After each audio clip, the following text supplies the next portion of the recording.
नमस्कार दोस्तों, KJF fact channel में आपका स्वागत है।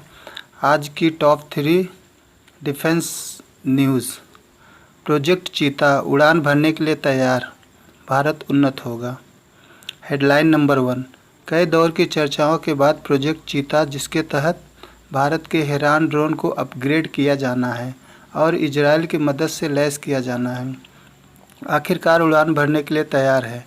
द प्रिंट को पता चला है कि रक्षा और सुरक्षा प्रतिष्ठान के सूत्रों ने कहा कि भारतीय वायुसेना, इंडियन एयरफोर्स, सेना और नौसेना के साथ सेवा में मौजूद हेरोन से जुड़ी लगभग 5,000 करोड़ रुपए की परियोजना के लिए लगभग लागत वार्ता पूरी हो चुकी है और निर्णय लेने के लिए अंतिम चरण में है। भारतीय वायुसेना, जो इस परियोजना की अंतिम एजेंसी है, इस वित्तीय वर्ष के भीतर अनुबंध पर हस्ताक्षर करने के लिए एक समय रेखा देख रही है। परियोजना के तहत medium altitude long endurance Israeli Heron's, जो तीनों सेनाओं द्वारा उपयोग किए जाते हैं, को अपग्रेड किया जाएगा। इजरायली हेरोन्स में हवा से ज़मीन पर मार करने वाली सटीक मिसाइलों को ले जाने और लॉन्च करने की क्षमता होगी। इंडियन एयरफोर्स द्वारा पहली बार शुरू की गई परियोजना। प्रोजेक्ट चीता को पहली बार 2013 में इंडियन एयरफोर्स द्वारा शुरू किया गया था। उस समय इंडियन एयरफोर्स अपने साथ उपयोग में आने वाले हेरोन्स को अपग्रेड करने की योजना बना रहा था।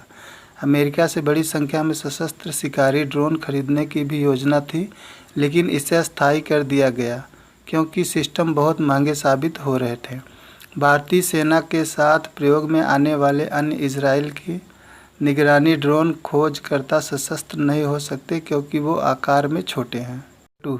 अल जजीरा की रिपोर्ट में मॉरिशस द्वीप पर भारतीय नौसेना के गुप्त अड्डे की ओर इशारा।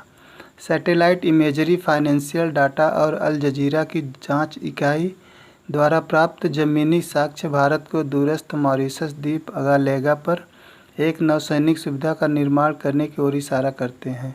अल जजीरा के सबूतों का विश्लेषण करने वाले सैन्य विशेषज्ञों का कहना है कि निर्माणाधीन हवाई पट्टी का उपयोग निश्चित रूप से भारत की नौसेना द्वारा समुद्री गश्ती मिशन के लिए किया जाएगा। Headline number 3। काबुल में अफगानिस्तान के रक्षा मंत्री के घर पर कार बम हमला, बंदूकधारी उनके घर में घुसे। अफगानिस्तान की राजधानी काबुल के केंद्र में मंगलवार को एक शक्तिशाली विस्फोट हुआ। घटना पर मौजूद सुरक्षा अधिकारियों ने बताया कि यह विस्फोट अंतरिम रक्षा मंत्री बिस्मिल्लाह मोहम्मदी के घर के पास एक वाहन बम हमले के कारण हुआ। विस्फोट स्थल पर छिटपुट गोलियों की आवाज़ सुनाई दी और कुछ बंदूकधारी रक्षा मंत्री के आवास में घुस गए।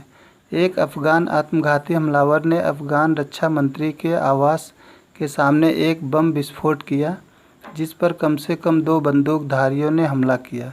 सूत्रों के अनुसार रक्षा मंत्री सुरक्षित हैं। वाहन बम हमले को कार्यवाहक रक्षा मंत्री के गेस्ट हाउस पर निर्देशित किया गया था, जो विस्फोट के समय वहां नहीं थे। वाहन बम हमले की घटना स्थल पर सुरक्षा कर्मी पहुंच गए हैं। तालिबान ने चौकियों, व्यापार स्टेशनों और बुनियादी ढांचा परियोजनाओं पर कब्जा कर लिया है। इसके साथ ही पूरे देश में अफगान बलों और तालिबान के बीच संघर्ष बढ़ गया है। हमले का तुरंत किसी आतंकवादी संगठन ने दावा नहीं किया है।